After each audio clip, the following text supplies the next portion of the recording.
I solemnly swear that I am up to no good.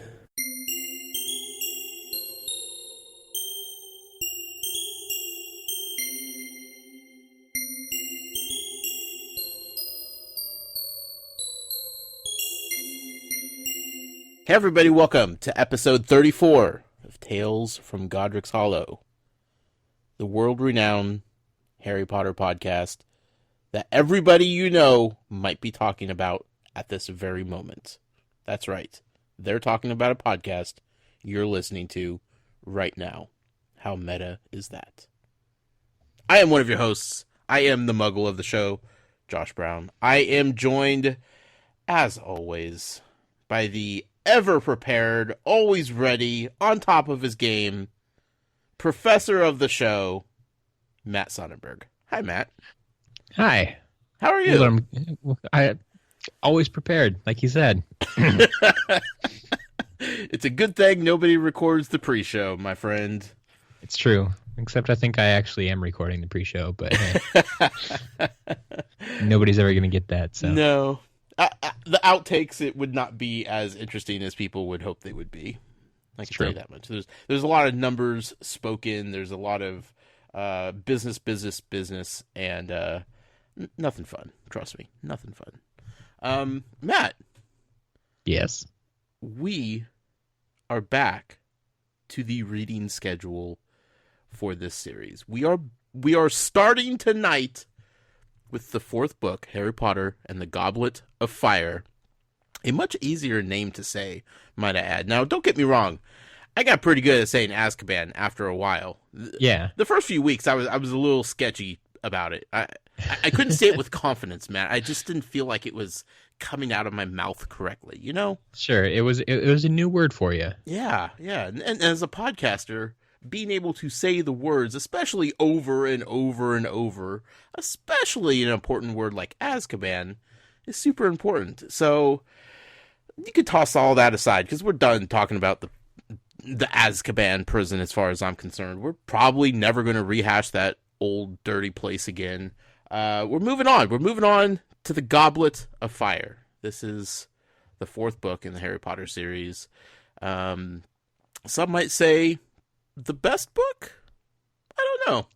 Some might say. Yeah, a lot of positivity around the Goblet of Fire. Now, there was a certain buzz, a certain excitement for the Prisoner of Azkaban when we started that. It's true. I think just because it was like the first book that really started to make headway into the overall direction of the series. I think that's very much fair to say. Yeah.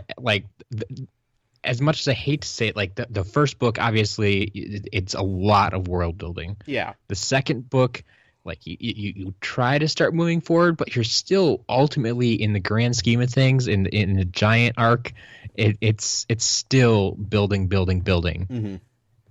Like yeah. Then the third book. Oh boy, we went some places with off. that one. Yeah. We had new locations, we had new people, we had people come and go that didn't die. Like, that alone, Matt, makes the third book very special. That we met new people that we have the potential of seeing again in some capacity. It's true. So that was exciting. We have time travel now. We have all these fantastic new beasts to talk about. So the third book was really important as, like, just laying it all on the table and be like, this is where we're at, you know? Yep. So I think there was a certain excitement going into that third book. But now that we're in the fourth book, I think people are just kind of, like, settling in now, like, sitting in their beanbag chairs and, like, squishing their butt around to get that, like, perfect seating position, because now this is like the meat of the story. We're getting in to the good stuff now. It's true. I hope. I don't know that, Matt, because we're only 3 chapters in after tonight. And I'm just going to preface this entire show by saying, JK. JK Rowling she's testing me, Matt. She's testing my patience. And I could see why people sit down and read an entire book. Like, through a night or a weekend. Because if you just stop after the first couple chapters of this book, it's likely to never be picked up again. You know what I'm saying? Okay. It's just like... Yes and no. I mean, if you're invested, sure. But reading it the way I'm reading it... Now, I'm a special case. I understand that. My reading is assigned to me. I have to do it all over again for next week, so I don't have the option of just backing out at this point. But the first few chapters of her books, with the exception of last book had a little special flair on it, mainly because he blew up his aunt. Sure. But it's just, she just has a way of just slowly easing into the story, you know? You see, and I understand you getting that feeling from like chapters 2 and 3. Yeah. I was hoping chapter 1 would have a little bit different effect. Oh no, that's fantastic. I getting like just halfway through that chapter, I was on cloud 9. I'm like, this is the best Harry Potter book of life. Like, we're just getting right into it. This is, there's murder, there's suspense, there's thrill and excitement and mischievous going on and new locations and all kinds of just bad, nasty things happening in the first chapter. I'm like, this is, whoo, we're going places. And then just fell off a cliff. Just, pew, gone. Back into recapping everything. Yep. It was tough, Matt. It's tough. I know. Yeah. Coming out of that third chapter, it was like, sleepy. Sleepy is the right word, I think.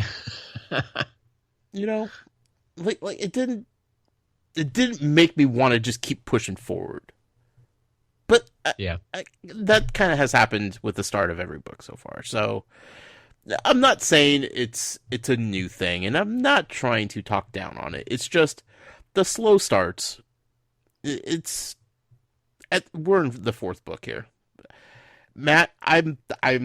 If we get to book 7 and we are still having chapters that are just 100% recaps of everything up until that point, I'm flipping tables and I'm possibly going to burn something down. I just can't do it anymore, Matt. I cannot do it anymore. Okay. So, you have a show in store for you guys tonight. It's true. Just tell you that much. So we're going to be talking about the first 3 chapters of Goblet of Fire. As you could tell, we got some opinions about those. I do, at least. I don't know where Matt stands on this. So it's going to be fun. Quick reminder, we'll do this at the beginning of the show because we're probably going to do it at the end, but why not? Let's do it right now. We have a giveaway going on. Also very true. Yeah, very fantastic giveaway. We're giving away the illustrated version of Harry Potter and the Sorcerer's Stone. Proper title, yes. Okay. I'm going to get to the point. I know by book 6, I think, is when it's all going to start getting blurry as to which book was which. Like, I understand, before you read them, yeah. But I kind of get the feeling, like, as you go along, like, it should be getting easier and easier. You would think. I honestly thought about it, like, once you told me Goblet of Fire, I'm like, all right, now, what were the names of the first 3? Yeah. There's been times in my head where I've referenced Chamber of Secrets as the first book because it just starts melding together into one. Sure. I think Azkaban will always be the third book in my head just because of how much you hyped it up, and that I could probably never forget. But I'm deadly serious. By the time we get to book 6, whatever that's called, like I have seriously no idea what it's called. 4 and 5, possibly Azkaban, Chamber of Secrets, Sorcerer's Stone, obviously, because nobody says philosopher in this country. It's gonna get a little blurry. It's gonna happen, Matt. Sure, I'm warning you. For the record, book 6 I think might have my favorite title. It may or may not be my favorite book, but it might have my favorite title. It's Harry Potter and the Half-Blood Prince. Is that the one that looks like it has a birthday cake on the cover of the Blu-ray? I'd have to look that up again. because I honestly do not remember. I have this vision of this image that's on the special Blu-rays, and for some reason, birthday cake stand. I know it's not like a proper birthday cake, but something about it makes it look like a cake with a bunch of candles or something. I don't know. There's all kinds of things happening. I know you've had me look these up before, and That's true. Yes, it is actually. It is that one. Yeah, I don't know what that's all about. Yeah, you have no idea what that is, and if you look too close, you probably wouldn't even call it a birthday cake. But I what's understand. book 5? Book 5? Yeah, what's the name of that?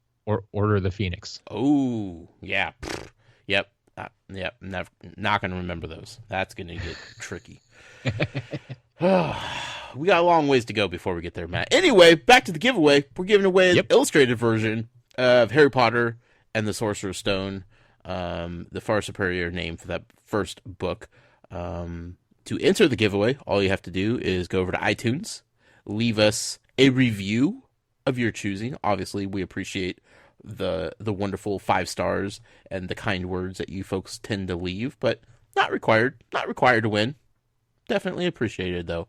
And then send a screenshot of you typing up the review with your name associated with it, and send it over in an email over to Matt, talesfromgodricshollow@gmail.com.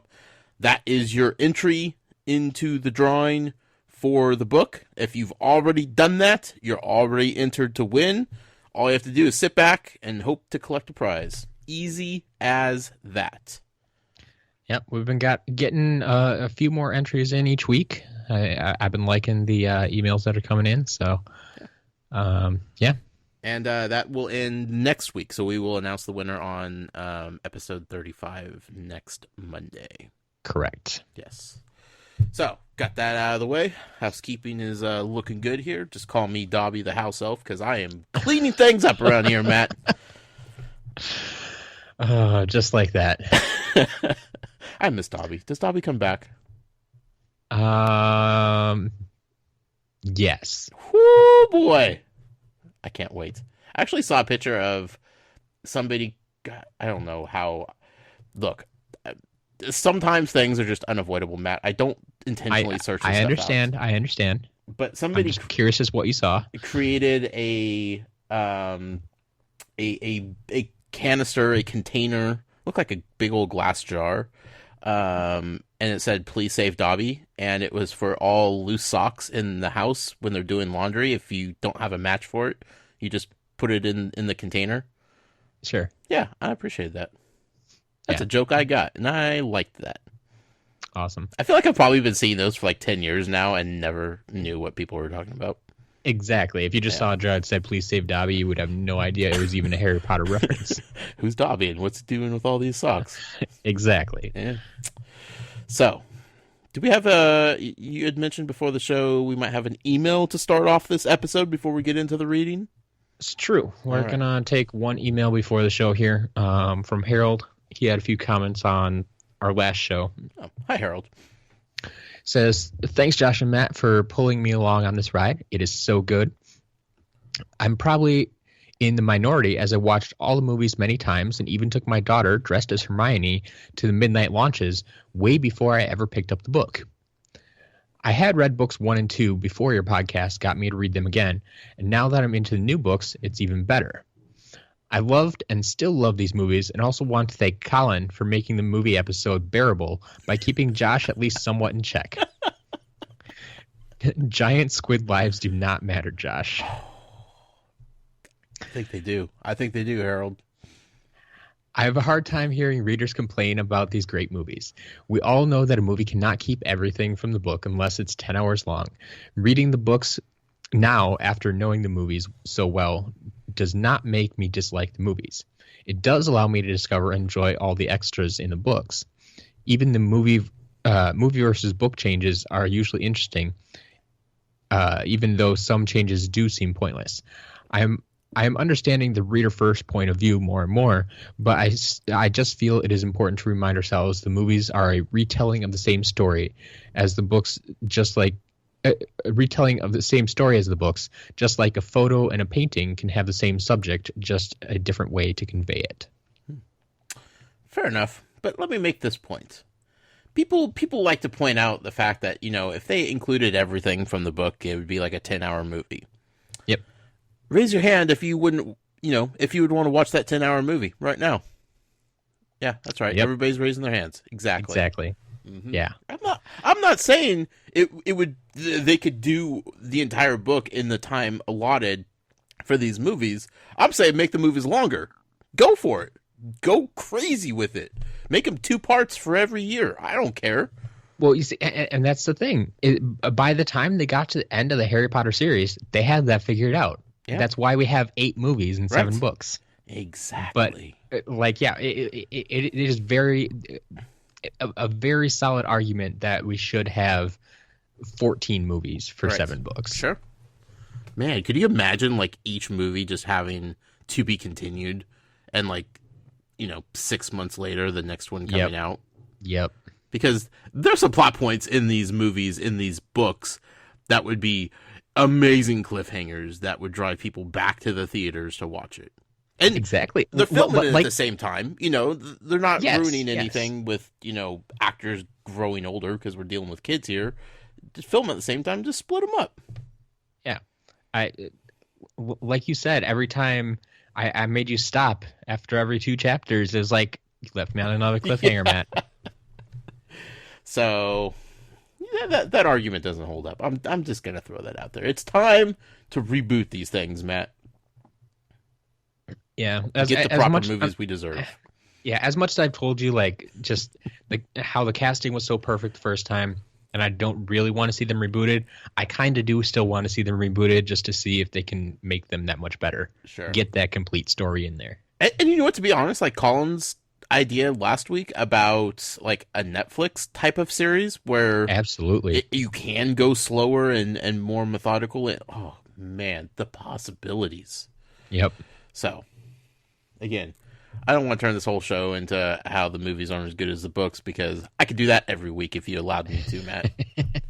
But Harold, thank you for writing in and trying to talk me off the ledge. And Colin did a great job last week. We do thank Colin for joining us for the movie episodes because, he is one of the few that is pretty much strictly movie and it's true.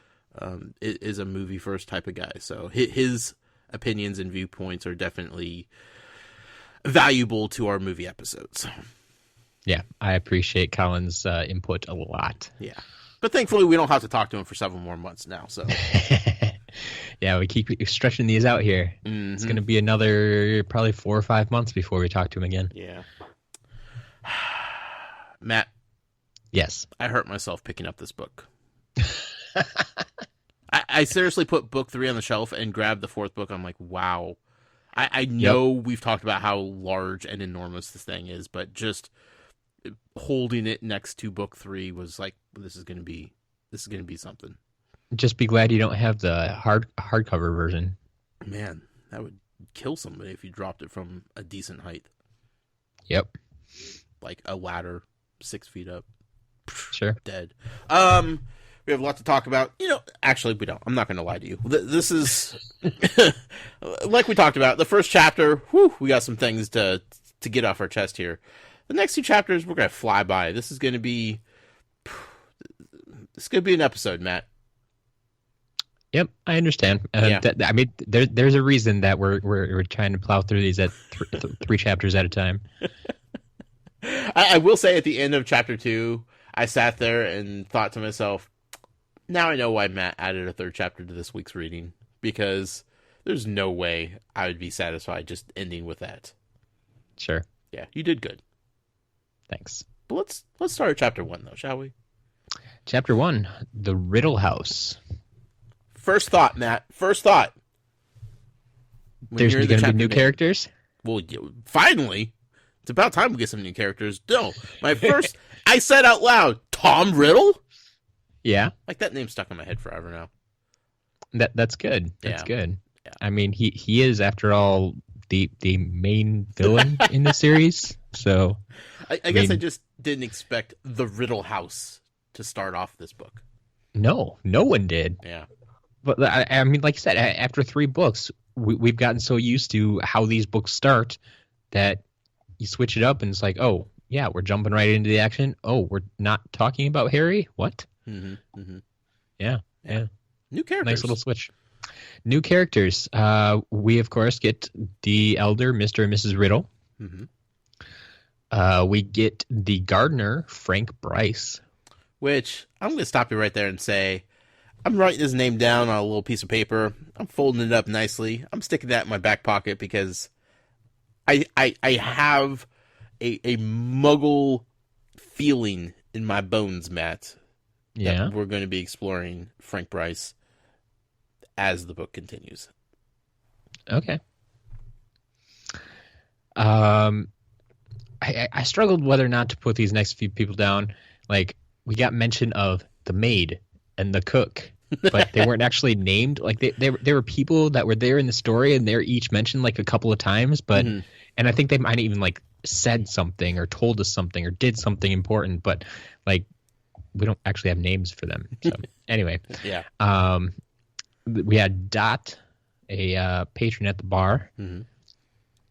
And then most importantly, probably, we have Nagini, the snake. Is that how you pronounce it? That's how I pronounce it. Okay. We were going with Nagini. I've always said Nagini. Okay, fair enough. I guess I've never really looked that one up. And actually, do they say the name in the movie? I think we hear it somewhere. So, yeah, now I'm going to have to go look that up for next week, make sure I get it right. Well, or the wonderful listeners out there could write in and say, no, this is how you pronounce it, or this is how I pronounce it. It's true. Yeah. Actually, okay, I'm going to do this right now while we're talking about pronunciation. Okay. Before we get to it in the book, before we get to it in a movie or anything, yeah, I just want to get your take on it. Okay. So if you want, if this helps you, you can write it down, but I'm going to ask you to pronounce a word. Okay. Hold on. Oh, dropping things because I didn't expect me to have to use my hands here on this podcast. I know. I'm throwing this at you out of nowhere. But okay. A C C I O. Osseo? Is that how you'd say it? Sure. Okay. I'll just leave it at that for now, and we'll revisit it later. But now why don't we revisit it now, Matt? No. But I want to get your first reaction on how to pronounce that word. Can I type That's that all into that I Google? wanted. What's that? Can I type that into Google? No. No, you may not. Dang it. That's how I would pronounce it. Okay. Double C kind of has that softer sound to it, I think. I don't know. I'm not a linguist. Yeah, and we'll get into it later, but there are many versions of that word, and I see many arguments for how to pronounce it different ways. So I was curious. Okay. And then one last person, Bertha Jorkins. Jorkins. For some reason, I had Jenkins down on my notes. That's weird. Jorkins. I guarantee you it's Jorkins. No, I believe you. I'm not saying you're wrong. I think in my head I just reverted to Jenkins when I was typing it. Sure. A lot of new things going on. It's true. Beginning of the book, we get new people to talk about again. So yeah. Right off the bat, I have a question. Yes. This is as serious as it comes, Matt. Is there a Wizarding World CSI? Wizarding World CSI. Like someone who investigates deaths of wizards and witches? Yes. Like Ministry of Magic? Are they responsible, or are they like... Well... like wizard investigators, you know? Okay. Like, you kind of know a little bit of this from Fantastic Beasts. Yeah, but that's America. We play by our own rules over here. Yeah, but it's still the same basic idea. Do you remember the group of people there? Yeah. Like when the destruction, I don't remember what they're called, but like when they were just the city block was destroyed, and they're all out there with their little notepads and taking notes and talking to people. Yeah. So they're called Aurors, Aurors. Okay. And is that an American name, or is that a... No, that's wizard. That's Okay. just wizard name. Okay. They're essentially the wizard police. Okay, fair enough. And And they do detective work then. some of them, sure, yeah. There are other divisions within the ministry, like you were saying then too, that would take care of some of those things. Like, have we mentioned? Yeah, the misuse of Muggle artifacts. Yeah. Like that office would investigate things when there's things with Muggle artifacts that are being misused. Like, Sure. They would go investigate those situations. So it's very specific, kind of like we have like homicide cops. Yeah. They investigate specific things. Okay. So the ministry does have some divisions that pertain to specific things like that. That are, those folks wouldn't necessarily be Aurors. But yeah, so like I guess there's not necessarily a CSI, like a specific group of people that I would consider CSI that just go investigate scenes, but Right. They do have different groups for different purposes. Sure. I guess the reason I asked this question, and I've noticed it happening in the first few books, specifically though with reading these chapters, is when it really hit home for me again, where the beginning of each book has enough references in it to ground me as a first-time reader in remembering that the Wizarding world and the rest of the world share one space, right? Yeah. We've talked about this several times on the podcast. But by the time the books like get into like Harry at Hogwarts and from then on out, all of that like real world stuff escapes my brain, and I'm sucked into this Wizarding world that seems like it's just its own thing, right? Yeah, because Hogwarts and Hogsmeade even are so far removed from essentially the Muggle world, right? Like they make such a big point of hiding it from the Muggle world that you're not going to encounter any Muggles out there, and so all of that Muggle nonsense is just not going to be present while we're at Hogwarts. Right. So I completely understand you like forgetting that it's there even. Yeah, but then we start a new book and it just slams me back in the face, like mention of Frank Bryce coming back from the war. Sure. And I'm like, I'm assuming we're talking about World War II, maybe World War I. I don't know the dates of Frank and which war he was returning from, but I was kind of leaning with World War II on that one. Yep, I believe that would be the right time frame. Okay, I mean I don't know how old Frank is, but that's just what I associated. So like the fact that we're talking about a world war, and we're talking about a character in this book that like fought in this actual war, like immediately just like brought me back to reality of like, oh, this is happening in the real world, and I need to remember that. Also, later on, there's a reference to like Dudley's PlayStation and like him throwing it out the window. Yeah. And my brain just starts hurting at that point because I'm just like, this is all just too much for me. You see that was just the PlayStation reference in particular was a little bit too much for me. Like, I know we've had a couple of mentions of computers in general, and we talked about that. I think it was back in the first book, maybe, where like talked about his computers and video games and like shooting aliens. Yeah, and the gifts he was getting for his birthday. Yeah, we brought up how that one mention of shooting aliens like took us out of this world.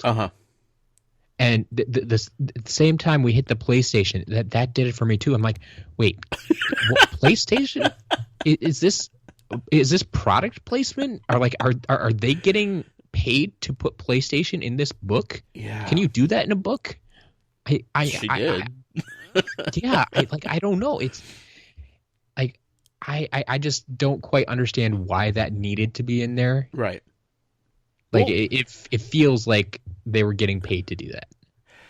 it felt out of place, but again, it helped ground me in my vision of what's going on here, and Sure. was a very stark reminder of we're still dealing with the real world. Like, they always talk about muggles and people that aren't down with, the wizarding world and whatnot. And like, even in the last movie that we just watched, there was a car alarm. What's his name? Tom from the Leaky Cauldron went out and turned off the car Yes. alarm that was going off. And that was like, that made me like cock my head to the side a little bit and like, I don't like that. That felt weird and uncomfortable a little bit. Despite the whole scene before of the night bus driving through like the actual city with cars and everything like that, that didn't bother me. But then all of a sudden there's a car alarm and I'm, completely perplexed by it. Yeah. So this stuff in like these first three chapters definitely like just punched me in the face and made me remember how all this kind of works. For better Sure. or for worse. So I will give JK a little bit of credit here, although I think it's still a couple months off. I had to do a little bit of research, and the PlayStation. Do you remember when the original PlayStation came out? Oh boy. Would have been, let's see, 97? 98? 94. What? No. If Wikipedia is any indication. I can't trust that. Okay. Well, they claim December 3rd, 1994. Okay, wow. So I Yeah, I guess, believe yeah. we are currently in our story. The timeline, it should be 1994. Okay. So the PlayStation would have been a brand new thing. Sure. The only problem I have is that Harry's just going back to school, which means we're in like August. Mm-hmm. And if it didn't come out till December, we're a couple months off. But Interesting.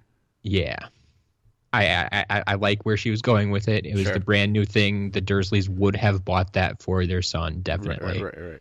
So Well, when I'll was the give her UK release? Maybe the UK had a different release of the PlayStation. Different territories sometimes release different things. it's very possible, but Yeah. Regardless, the fact that we're talking about PlayStation on this podcast is weird. super weird. Yep. It's uncomfortable, Matt. Take me back to the Wizarding World, please. All right. So back at the Riddle House in Little Hangleton. Okay. I guarantee you right now, I will never remember the names of these weird little villages that we're talking about. Well, the good thing is most of them you probably don't need to remember. Good. I mean, some of them you should, like Godric's Hollow for Yeah. one, Hogsmeade That's for a village. one. Like a couple of these you definitely should remember. If they get mentioned more than once, I guess I would say remember them. Mm-hmm. But yeah, like Little Hangleton and Great Hangleton, I have no idea if I'm even pronouncing them right. So Okay.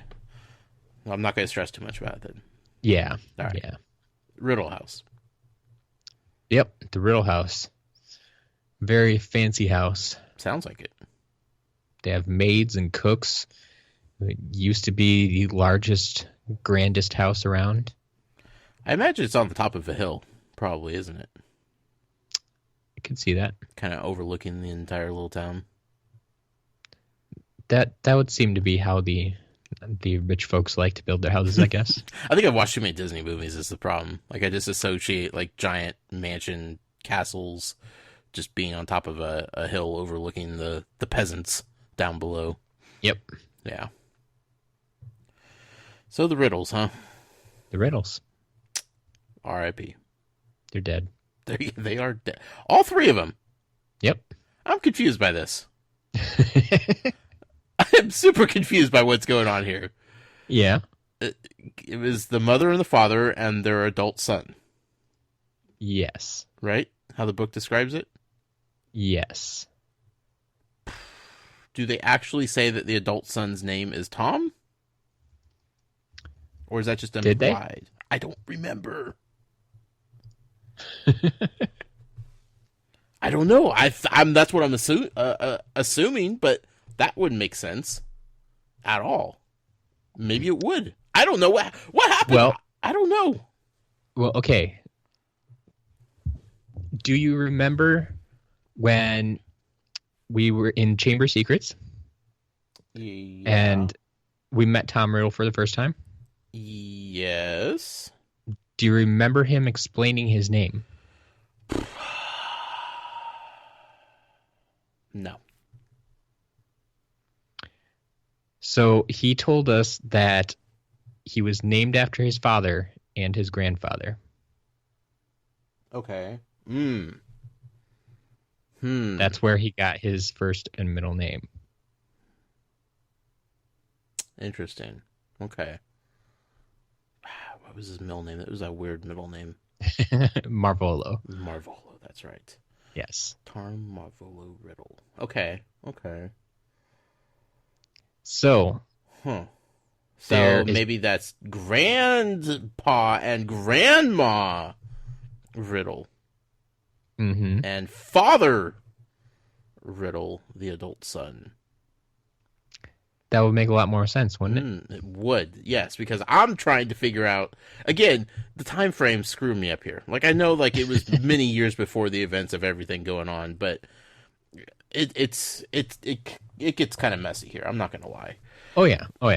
I mean, because they only tell us it's, like, 50 years ago, and, like, we know things happened some things that happened 50 years ago, but it's all kind of... We don't have a clear timeline quite yet. Yeah. So, I mean, without, like, a clear timeline, like, I'm having a hard time fully putting this little tiny puzzle together. But now that you have me thinking about this, Matt, if this is Grandpa and Grandma Riddle and Tom Riddle Sr., I don't know if that's really his name or if that was his grandpa's name. Yeah, that's, I think, what people tend to refer to him as. Okay. Oh, okay. Cool. I feel like I'm part of the crowd then. Yeah.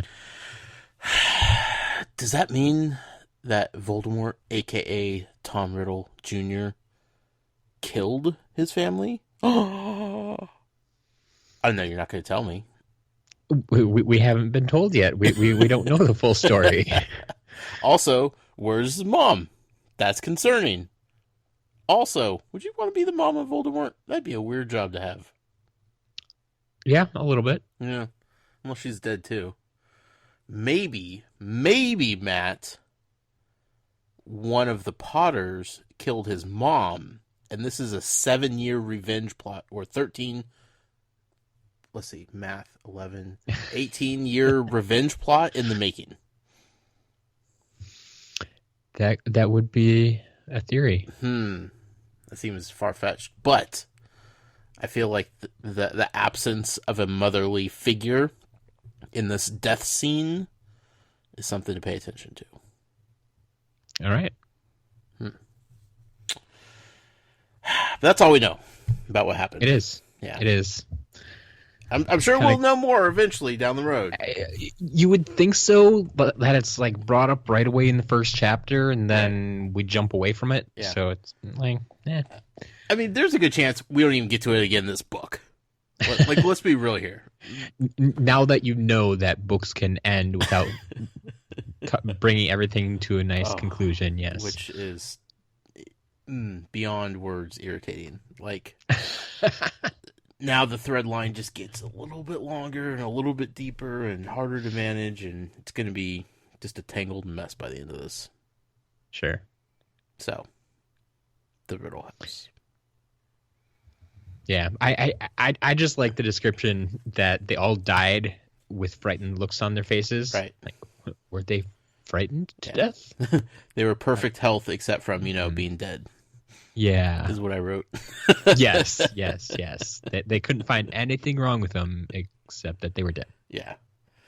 That's disturbing. Although, if it was the Muggles doing the autopsies and whatnot, like, they wouldn't know to look for the spells that one particular bad wizard could place on them and bring them to their death. Yeah, they wouldn't know how to look for spells. Right. And not only what to look for, but they're just not aware of them. Sure. Maybe, worst case scenario, they're not even actually dead. They're just petrified, so they seem like they're dead, and then they get buried alive, and then there's this whole issue of, like, whew, that's even worse, Yeah. I'm not saying I distrust the Muggle coroner's office here, but like being buried alive is a scary thing to think about, and we've seen people be petrified to the point where it looked and seemed like they were dead. It's true. I guess I don't know the extent of petrification. Sure. Like I'm assuming since like they can be brought out of it, like their internal organs must keep working. Maybe I don't know. Right. Like when you're petrified, does your heart stop? Is the big question. Maybe it slows down. To the point where you can't really sense right. it. Like if you just like put your ear to your somebody's chest, they're like, yep, they're dead.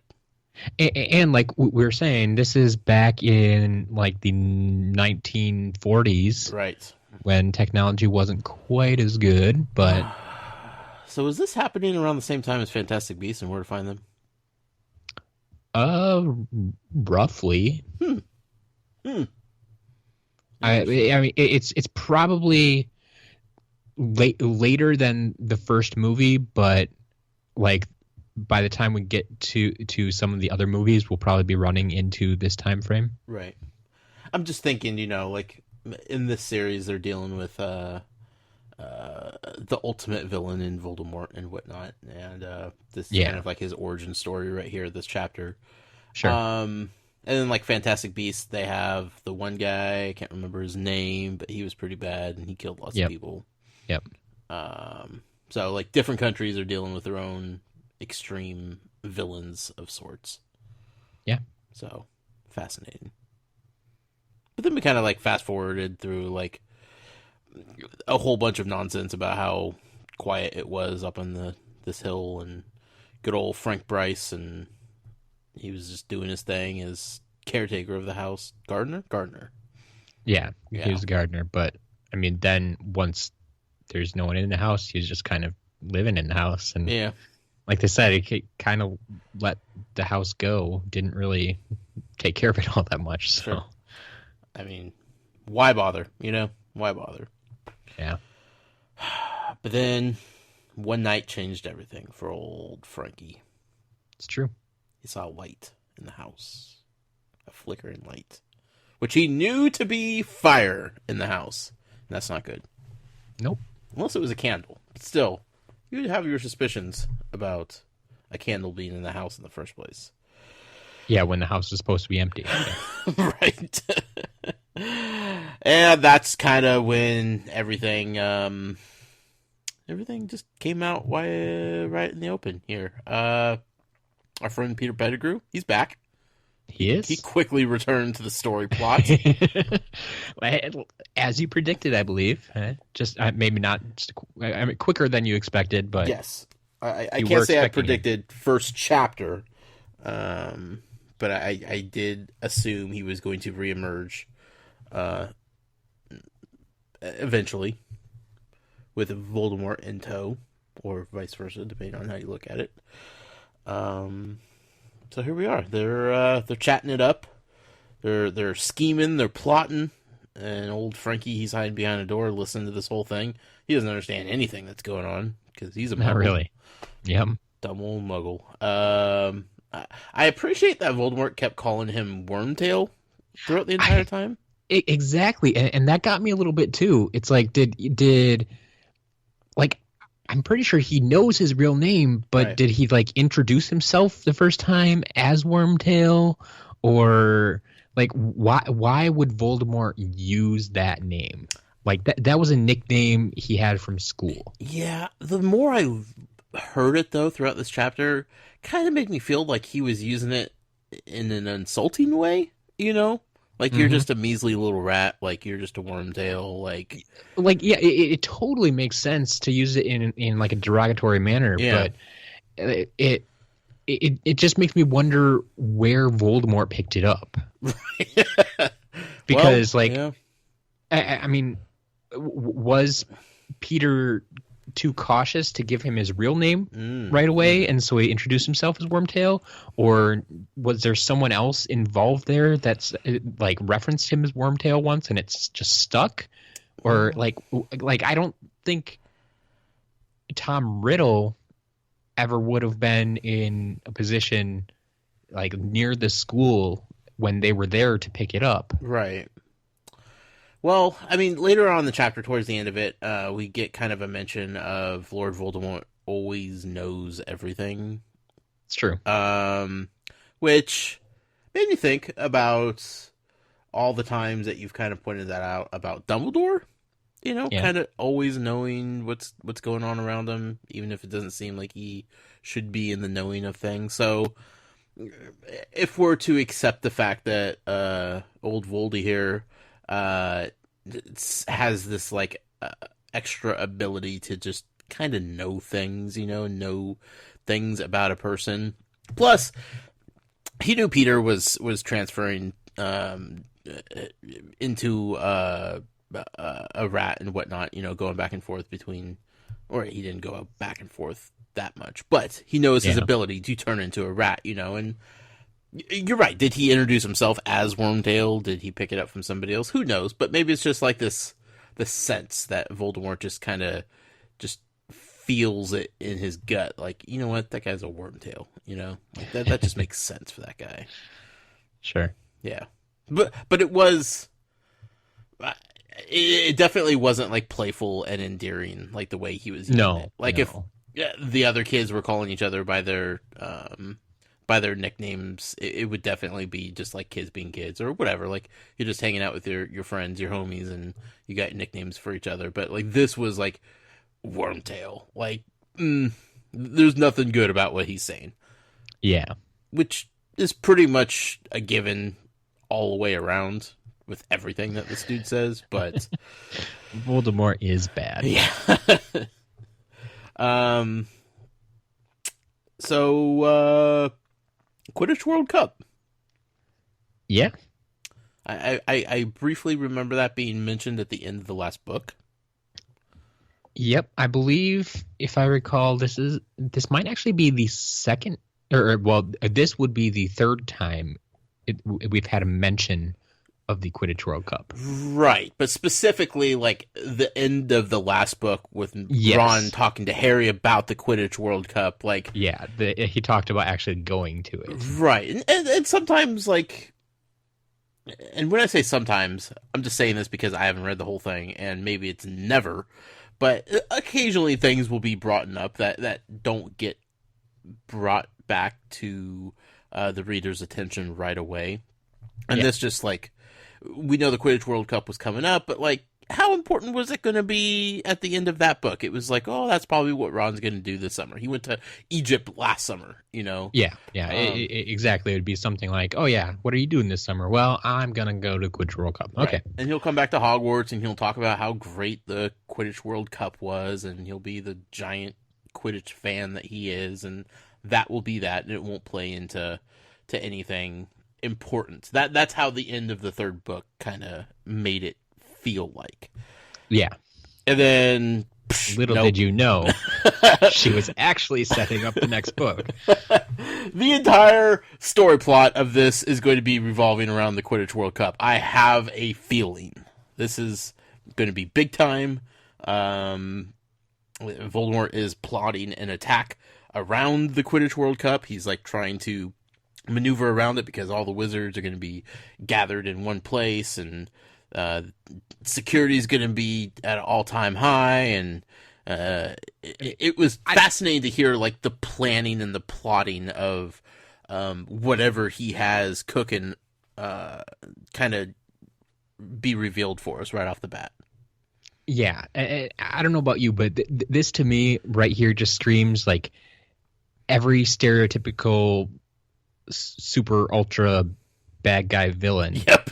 Like we're gonna find this big event and just sabotage it and attack everybody. Yeah. Like, okay. Yeah. It's like we're gonna blow up the Super Bowl. Right. This is pretty much Bane's plan in The Dark Knight Rises when he just like hijacks a football game. He's like, I'm just going to blow half the stadium up and I'm going to take the city hostage all in one fell swoop, you know? Yeah.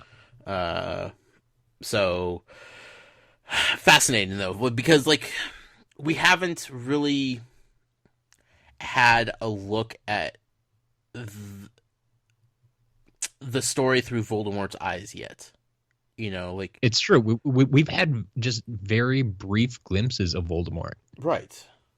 And we don't know his motives, other than like wanting to kill Harry Potter and be the most evil dude possible and take over everything. But like, there's a whole bunch of layers going on there that we haven't peeled back yet. But we haven't like seen the plans develop. Like, we didn't see how he was able to become part of Professor Quirrell back in the first book. We haven't seen the inner workings of his schemes and his madness. We just kind of see it happen, and then we've seen the results of his plans, but we haven't seen anything leading up to that result. Right. Yeah. So now we're getting like the Dr. Claw perspective and Inspector Gadget, where he's just like sitting there in the chair, petting his cat or rat in this case, and plotting to destroy Gadget and everything. Or more likely his snake. That's true. That's true. Nagini. I won't fault you if you say it differently, but I go with Nagini. Sure. I was trying to remember which way you were saying it. Yes. So now all of a sudden we're back to giant snake here. Snakes are kind of an ongoing theme in this book, or this series so far. A little bit, yeah. Harry could talk to him. Old Voldy could talk to him, apparently. We've seen big giant snakes try to take over Hogwarts. We've seen snakes escape from zoos and go on vacation in, South America. We see all kinds of snakes in this series so far. So it's really no surprise that, like, Voldemort has a pet snake. Sure. I was curious where it was going when they kept talking about milking Nagini. Yeah. I was like, what do we got going on here? And that was like before the reveal that it was a big snake. So that's interesting. Are we talking like, I'm assuming because it's a snake, we're talking like have a snake bite into a jar with a top on it and like extract the venom from it? There's nothing funny about that part of it. Like, I don't know exactly their method of milking Nagini, but yes, it is removing the venom from the snake. That's what milking a snake is, Right, but up until it's a snake, you're thinking, is he drinking like cow's milk or goat's milk or, like what kind of animal is he milking for nourishment? Like, that's not weird, but in the context of this story as we've seen so far, like, that's kind of an unusual fact to just kind of throw into the book, But then it's like a snake and he's extracting the venom and it's like, oh, okay, well, that makes a lot more sense, actually. It does, except for the fact that, like you said, you were thinking he was drinking the milk for nourishment, right? And then you find out it's a snake. But it's also Voldemort, and if he's just drinking snake poison, like that doesn't surprise me. That's the most least surprising thing I've read in 4 books now, Matt. All right. I mean, that was just like, that's an absolutely normal thing for Voldemort to be doing. I guess so. in the context of who this guy is, and what we've seen so far. Now, the big question, Matt, what does Voldemort look like at this point? That is a question. They're being very coy about his appearance. Old Frankie, he was quite surprised by what Voldemort looked like. Yep. Old Wormtail, he was very uneasy about rotating the chair around to show off Voldemort in whatever form he has taken at this point. I'd have to think he's more than just the face of a dead guy, or the face on the back of a head of a dead guy. Yeah. It feels like he must be coming back a little bit more somehow, right? Because like we said, with like when he was with Quirrell, like he needed Quirrell to like take any sort of like physical form. Sure. Like he had to like inhabit him at the same time. And the second one, did we actually see him, or was it just Tom Riddle in the diary? That's it, right? Yeah. And the third one, MIA. Yeah, pretty much. Yeah. I mean, like our main story was really about Sirius. Right. We knew he was out there somewhere doing whatever he was doing, but like he wasn't around anywhere. So what his appearance is like now, I'm curious. And it was very intentional for her not to tell the reader what was going on here. Like I feel like the reveal is going to be pretty amazing. Maybe I'm hyping it up for myself too much at this point, but I'm excited. Yeah. And then good old Frankie Bryce. We hardly knew ye. Poof. You toast, Frank. It's true. It doesn't last too long. I appreciated like they picked up on the fact that there was a muggle on the other side of the door listening to them and plotting and whatnot, and Voldemort just didn't care. He killed Frank as easily, it sounds, as he did Bertha. Who's that? Why was she sacrificed? Was she important? Was she from Hogwarts? Was she just another wizard at somewhere else? Like, how did she get brought into the mix? Why was she sacrificed, and why was that important? Well, we do know that she had something to do with the Ministry. Oh, that's right. Okay. Yeah. Okay, I do remember that. But yeah, the Ministry kind of pokes around everywhere, so I mean that doesn't help too much. Sure. But probably wasn't at Hogwarts now that I say that. But she was out doing something. Yep. And probably investigating weird occurrences by some strange creature and a rat hanging out in old abandoned houses. Also, it's kind of creepy that they're hanging out in the house that he presumably killed his entire family in. Like, it's no big deal. You never know. I mean, like you said, it's Voldemort. Right. I mean, when people kill each other, right, or kill other people, it takes the really, really far gone ones to go back to the crime scene and just kind of like indulge in the scene of the crime, even if it's several years later. Yeah. So if we're under the assumption that Voldemort did kill his entire family, and whatever the case is, maybe he didn't. Maybe that's just all a ruse. Maybe she's setting this up for a big old swerve at the end. It's a little unnerving that he's just hanging out in his old house. That's all. Sure. Or his grandpa's old house, or whoever, whatever the lineage is going on here. Yep. So that was an interesting first chapter. It's true. One big question I always have in this chapter: why does he want Harry Potter? For reasons, Matt.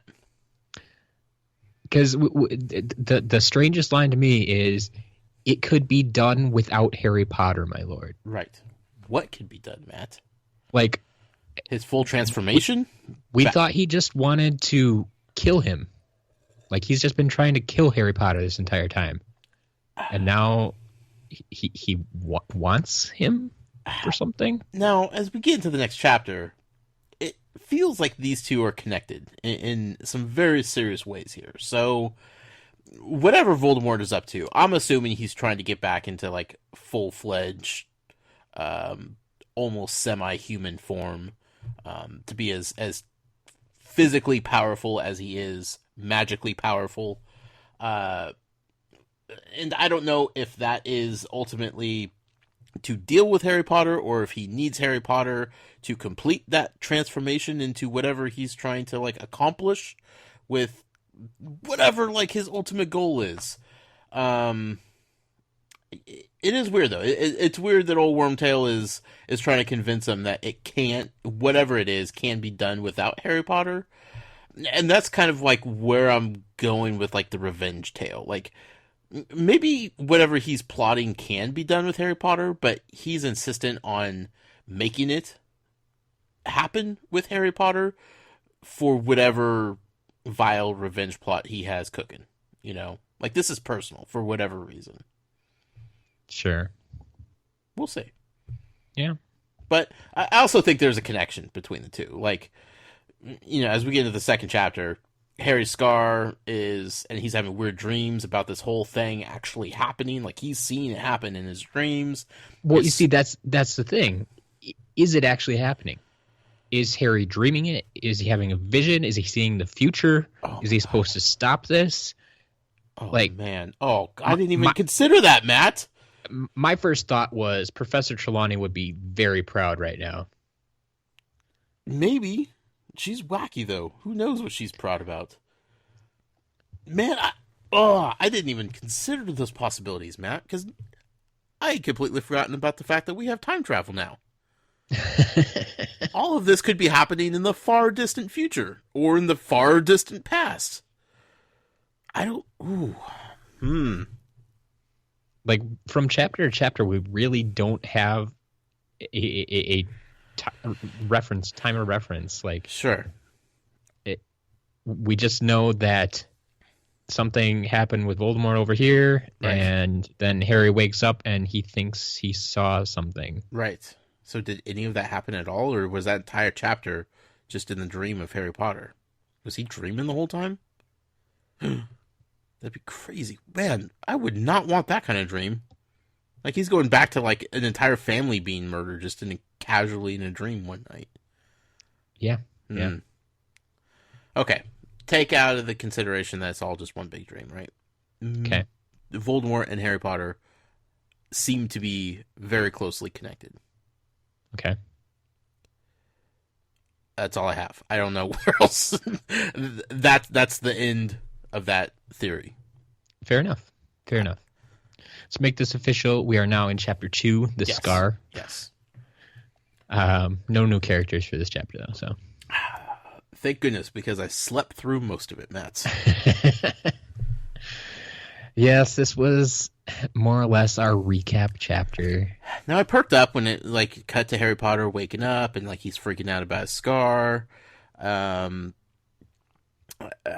He's talking about like it being impossible because there's no way Voldemort would be like just hanging out at Privet Drive, and I'm thinking, are we talking about the same guy here? Because you just learned for the last 3 years that pretty much nothing that you think is impossible is actually impossible. Like, you just spent, you know, a little bit of time realizing that time travel exists. Like, if that doesn't break your mind, how could he be naive enough as a dumb 14-year-old to sit there and think, there is no way that this ultimate bad guy that's coming to kill me and wants my blood on his hands, it's impossible for him just to be hanging out on the street. Really, Harry? Impossible? I don't think so. Now, I'm not saying he was there. I'm just saying it's pretty stupid for Harry to think that it's impossible, of all things, you know?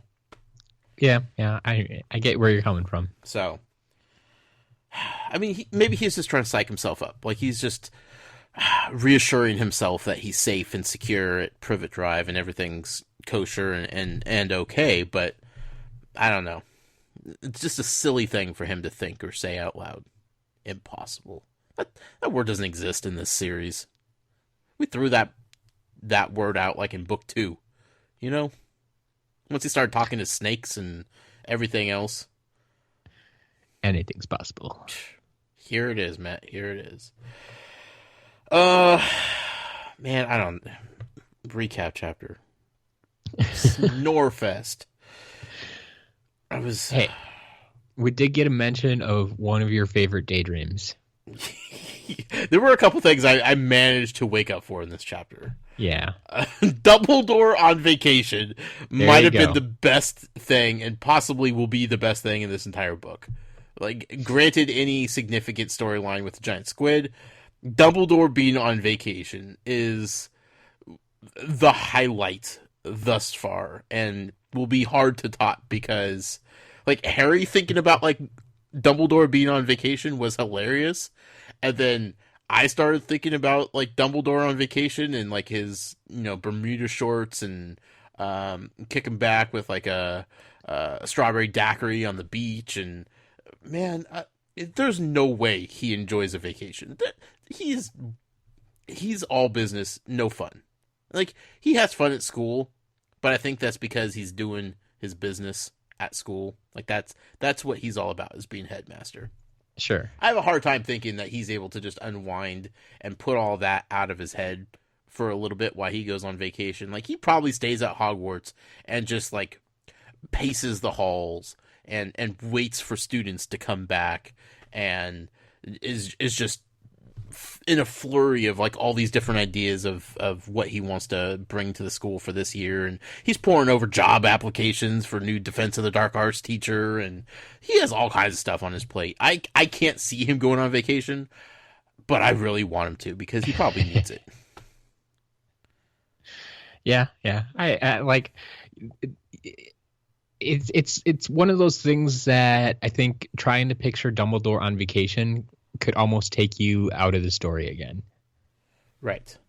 It's not something that you would expect to see. Mm-hmm. It's not something that would really, like, fit into just Dumbledore's character. Right. And that's why it's so hilarious. Like, even if it does take you out of, like, the world, it's done in a humorous way, and I'm okay with that. Yeah. But that kind of inspired one of your better muggle pulls of this podcast. Well, I'm glad you like them. Reading through it, I try to figure out where you're going to go with the muggle pulls while I'm reading. Sure. Which is tough because you know what's going on and you know what you can ask and what you can't ask, and I try to pick out what you are going to plan. These 3 chapters were hard, man. I couldn't. I was leaning towards, like, names of pets that the kids have. Yeah, that's where my mind went, but I like yours way better. My other option was something along the lines of pets or animals, like probably because we did meet a few new pets, or at least get more talk of them, some of them. So it's like, yeah, my other question would have been something like, would you prefer to own, Hedwig, Pig, or Nagini? But I'm never going to get sick of that name. I'm telling you that right now. Yeah. God. Pig. Okay, Muggle Pool. Focus, Matt. Focus. Muggle Pool. So our Muggle Pool for this week was, where do you see Dumbledore going on vacation? And I gave you 3 options, and then, of course, our 4th other category, just in case, because the options are endless, really. Right. It inspires the audience out there to be creative and have fun. Yes. So my 3 options for you were skiing in the mountains, swimming at the beach, or fishing at the lake. Which I was a little bit surprised that we got 42% for fishing at the lake. Now, see, I feel like Dumbledore does that on a daily basis at Hogwarts. Yeah? Like, he's just hanging out down at the docks, just but you fishing. see, like we get descriptions of the lake and we get mentions of the giant squid. We don't say, "Oh, and Dumbledore was on the western shore." Yeah, No. he's all over the place all the time, and nobody ever sees him. Oh, okay. You know? Invisible fishing. Nah, just like it's not like he's just always around, but never making himself known. You know, Okay. unless he needs to be. So, if you had the chance, where would you put Dumbledore? I like the beach. I like that visual. I thought it was hilarious. Skiing in the summer is always weird to me. Like, even if you have to go up to like super high mountains to get snow and whatnot, like that's still a weird summer vacation, you know? Yeah. So like the beach out of everything, but I like some of the other options that people submitted this week that I was enjoying. It's true. We did get a couple of write-ins here. Yeah. What was the 42% in the fishing? Was that the winner? It was. Okay. Yeah. I figured so. We got from Mel B. He's totally on the Vegas Strip or on a safari. The most random thing he can think to do. I think he'd get bored at a safari, though. Yeah? Yeah. I mean, think of all the animals that he's around all the time. That's true. Well, I mean, they would be different than the ones he's around. Yeah, maybe. I mean, probably not as exciting, but at the same time, well, no. I mean, you look at it like Arthur Weasley. He is so infatuated by all these Muggle things, he's like a rubber weird ducks. Dude, though. That's a whole different ballgame with Mr. Weasley. Sure, but I mean, Dumbledore could be just as inquisitive, right? Yeah, I feel like he's done all that stuff though. Fair enough. He's lived a full life. I have a feeling.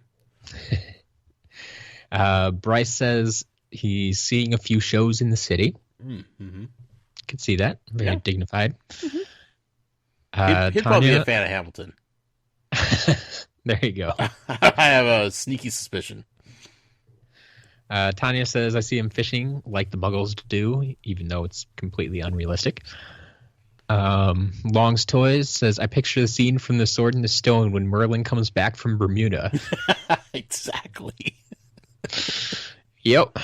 Yeah, that's the beach scene there. Yep.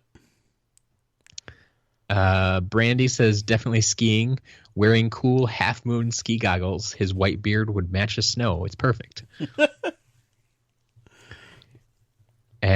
Brady says, I see Dumbledore swimming at the beach, long beard streaming behind him in the water. I wonder if wizards have swimming robes.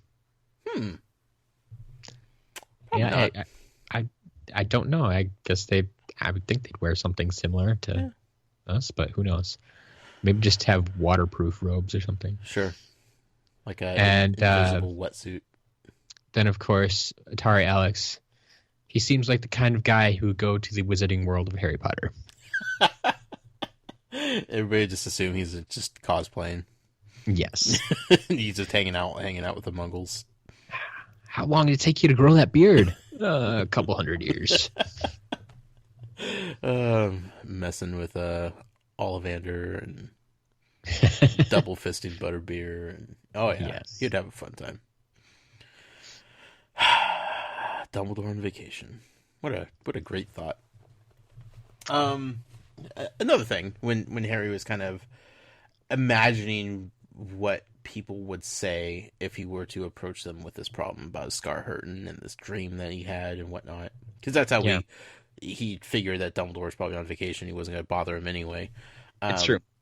But he was trying to picture what Hermione would say to him.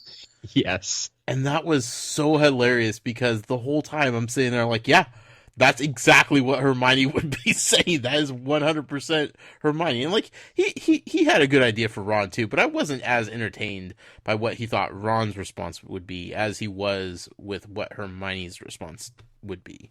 Yeah. Like, she would immediately just go to textbooks and try to look it up, and he's like, this is like a one-of-a-kind thing. Like, you're not going to find this in a textbook. But she would try. She would try. 100%. 100%. So we had, like, way too many pages of recap once we got the Sirius Black name dropped. Yep. It was, like, cue the recap. They're like, oh, Sirius Black. Do you not remember Sirius Black? Let's recap the last 3 books for you and tell you all about Harry Potter's life at this point. Boring. But it led to something fantastic, Matt. Yes. It led to the revelation that Sirius Black is no longer using little tiny baby owls for deliveries. Yep. He's using tropical birds.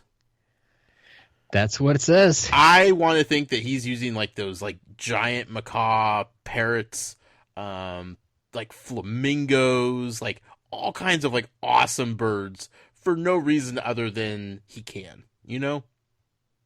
Yeah. Also, I didn't realize that other birds other than owls were capable of making deliveries like this. They call it owl post for a reason. Exactly. And because I've always wondered about just the owls in the first place. Mm-hmm. Like, I've wondered, are the owls magic? Are they magic creatures?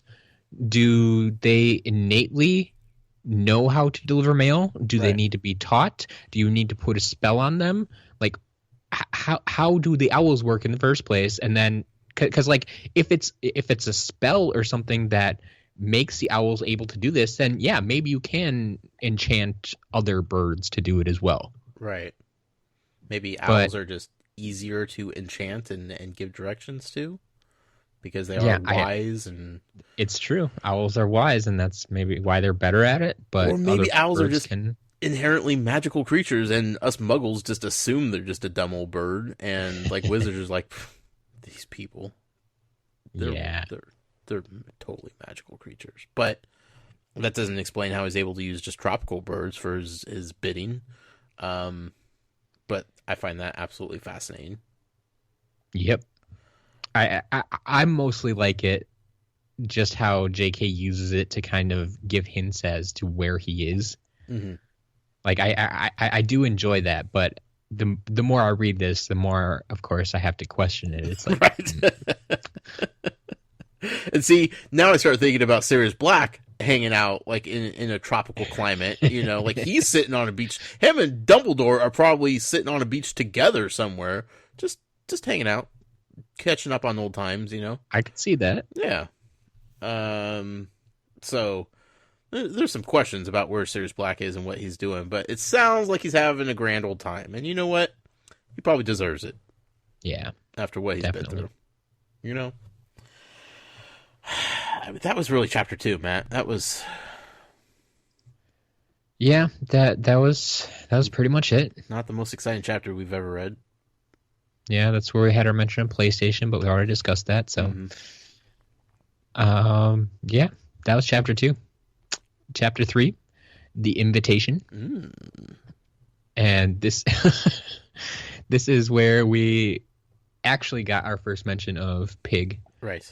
At least by name. We have seen this owl before, but now he has a name. The little tiny baby owl that Sirius Black. A furry little snitch. Mm-hmm. I asked Val if Pig is in this movie, and she wouldn't respond. She wouldn't tell me. I'm really hoping to see a little tiny baby owl. And also, I'm excited to see a scene with a little tiny baby owl because I imagine it looking... Have you seen Finding Dory yet, Matt? I have. The movie? Okay, you know how like little baby Dory has like the giant eyes, right? Yeah. And it just makes her like that much more adorable. That's kind of what I'm picturing with this little tiny baby owl. Like just having like these giant eyes and this little tiny fuzzy body that is definitely not big enough to support the giant eyes that it has. In my head, that's how I picture Pig looking like. Probably not going to be that case, but in my head, that's the visual I have. And then we have the wonderful Hedwig doing her thing over here, and she's a sassy little bird, isn't she? Absolutely. I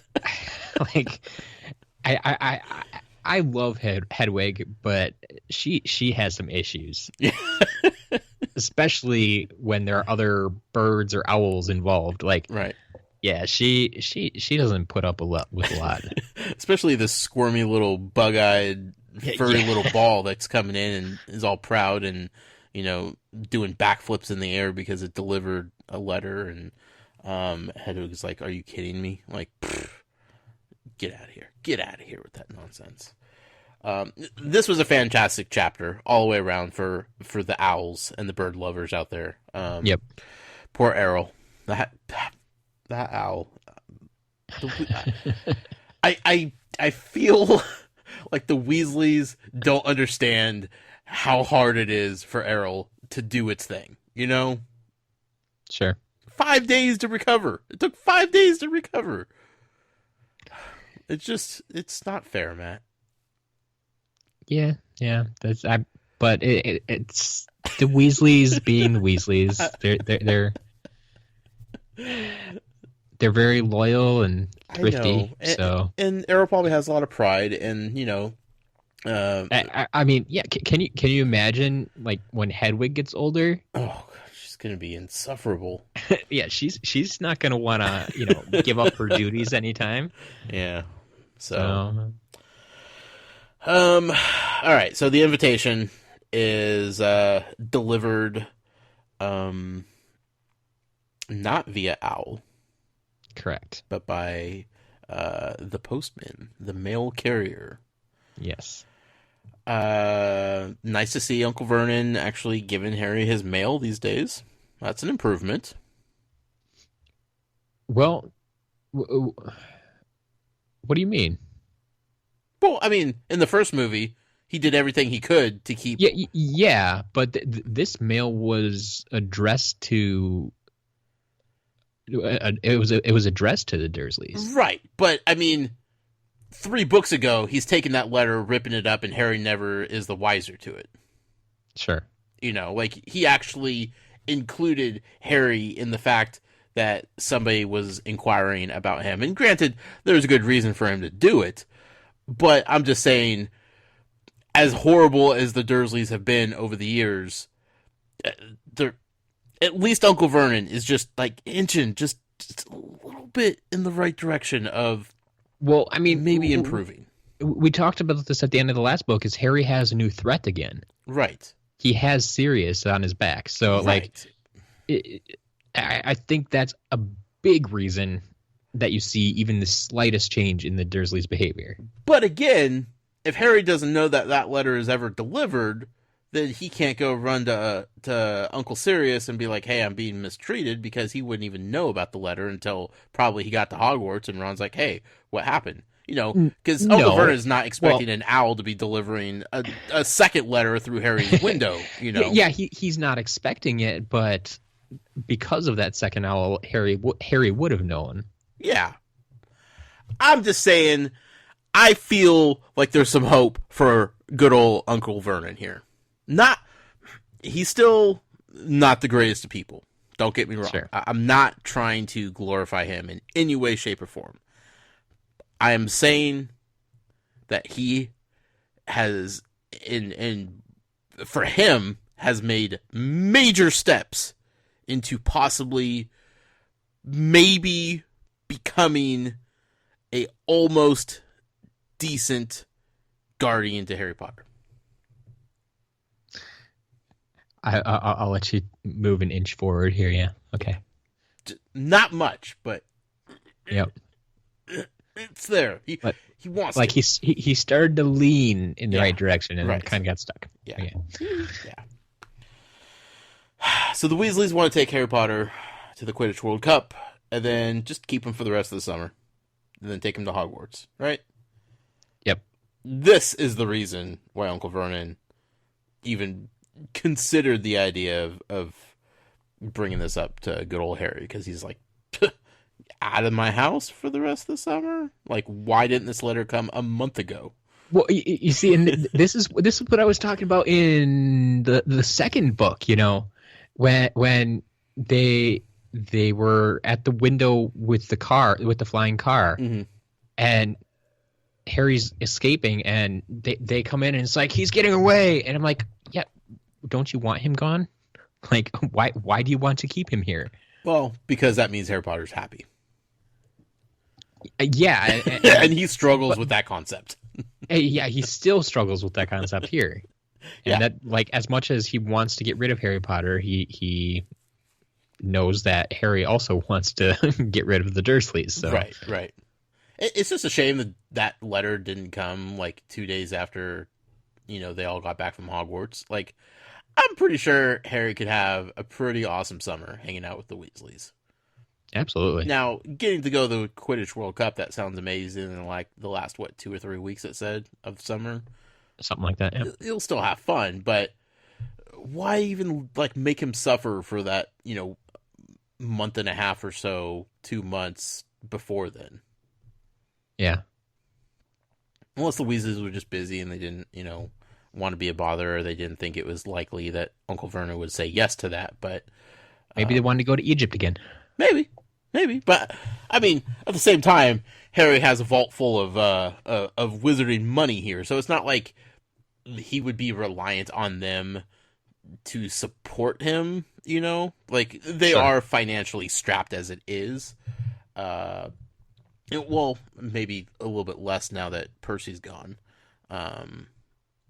But that might have been a concern, but maybe not. Like, I don't know. It's just, I just wish that he could just spend the summer at the Weasleys and just be done with it. Sure. Maybe someday. Maybe someday. It sounded like Ron was convinced that Harry was going regardless of what Uncle Vernon said. Yep. I did enjoy that. Whether or not we're coming for you, whether the Muggles like it or not. Yeah. Either Yeah. way, picking you up at 5. Yep. Yeah. Appreciate that. The whole stamp thing with like the stamps on the envelope, I thought was hilarious. Mrs. Weasley is adorable. Like, we need some Yeah. more depth to her character, because Mr. Weasley, he's kooky, and he's kind of in his own world, Sure. Obsessed with Muggle things and whatnot. But like Mrs. Weasley, she's adorable. She's a catch, and I want to know more about this lady, because she just is hilarious. Just completely covering this envelope with stamps, except for one little square where she wrote it all tiny, the address, and Yep. And I just love the Weasleys. Like, they really don't know that much about Muggles because they are a complete wizarding family, right. and they've always lived in the wizarding world. Like, they just don't interact with Muggles much at all. Yeah, it And doesn't so- sound like their house is anywhere near like No. a normal Muggle town or anything like that. No, not at all. Yeah, Yeah. and so they just don't have that interaction, and so when they try their hardest. They do. They really do try to seem normal, to do the Muggle things. Like when Ron made the phone call last year, and now they're trying to send the letter, and they're trying to do it the normal Muggle way. Mm-hmm. But yeah, they will just never quite fit in with Muggles. And that's why I'm just absolutely in love with them. They're just fascinating and adorable, and I'm excited to see where this goes, because it sounds like we're going to spend some time with the Weasleys here. Too many good things are happening to Harry Potter all of a sudden. Yeah. Like him and Sirius Black are, in constant contact with each other. Like, this is a cool thing. He's digging that. He has an edge over Uncle Vernon at this point. Dudley is finally kind of getting what he's had coming to him his whole life at this point, which Harry is thoroughly enjoying seeing. Absolutely. He's going to go to the Quidditch World Cup with his best friend, and then he's going to stay at his best friend's house with his awesome family for the rest of summer until they go back to Hogwarts. Everything's coming up Millhouse for old Harry Potter here, and it just feels like the rug is going to get pulled out from underneath him. It's always a possibility. I mean, it is Harry Potter. So, we know Voldemort is, if it's not just a dream or time travel or whatever the case is, if we're to believe the first chapter was happening in real time as everything else that we just learned from the last 2 chapters with Harry Potter. We're under the assumption that the Quidditch World Cup could be kind of in jeopardy. Some disastrous things might be happening. And if Harry Potter is going to be there, it may be even more likely that some things go down. Will Voldemort know that Harry Potter is going to the Quidditch World Cup? I don't know. How would he find that out? I don't know. But it's just oil and water coming together. They just don't know it yet. So, sure. We may get a substantial amount of story before we even get to Hogwarts, and that's fascinating. It's very possible, yeah. I mean, like you said, the Quidditch World Cup seems to be a major event, and as far as we know, that happens before school. So, right. I mean, the first 3 books, everything before Hogwarts was just building up to like Hogwarts beginning, the new year at Hogwarts. Like that's when everything kind of kicked off, you know. Yeah. Even last year, everything leading up to Hogwarts was just kind of like setting the tone for the Sirius Black character and Harry kind of becoming a little bit more independent and settling into his own kind of groove without the Dursleys. But this sounds like we may get some things happening, some major things before Hogwarts is even, you know, really mentioned or thought of. So it's very possible. I'm excited, Matt. That's good. Yeah. One other note I made in this chapter was we got to mention of Percy again. Yeah. He kind of realized his dream. Seems to be working for the Ministry. Yeah. In the Department of International Magical Cooperation. That's the most Percy thing I've ever heard. Yeah, sounds fascinating. Enjoy your job, Percy. Now, I take that as him not living with the Weasleys anymore. Do we know whether he does or not? Has he moved out and is doing his own thing? Hasn't really been mentioned, no. Okay. I'm just assuming he finished school. He's going to go get this job. Like he's out. Yeah, I mean, like the weird thing is like we know like Bill and Charlie, they moved out obviously because they're working in Egypt and Romania. Right. But the Ministry, as far as we know, is located in England yet. Yeah. So, and I mean, his father works for the Ministry as well. Yeah. Well, maybe he's staying at home for the time being. So until he can save up for an apartment or whatever. I mean, it does say international magical cooperation, so maybe he could be at a remote office somewhere. But sure. Okay. Yeah. I was just connecting that in my head, I guess. I don't know how important Percy's going to be to this story in front of us, but we'll see. Yeah. Yeah, that's the 3 chapters, man. That first one was a killer. It's true. It's true. Good start to the book, and then it kind of went a little bit of a dip there, but it's okay. I promise you, it gets better. Matt, everything just seems to be okay when JK just throws a bunch of random animals at me. You know, she's like, you know, this is going to be kind of a drag reading this, but let's throw in some interactions with these cool animals and see what that does to the story. And hook, line, and sinker got me. All right. Tropical birds, yes, please.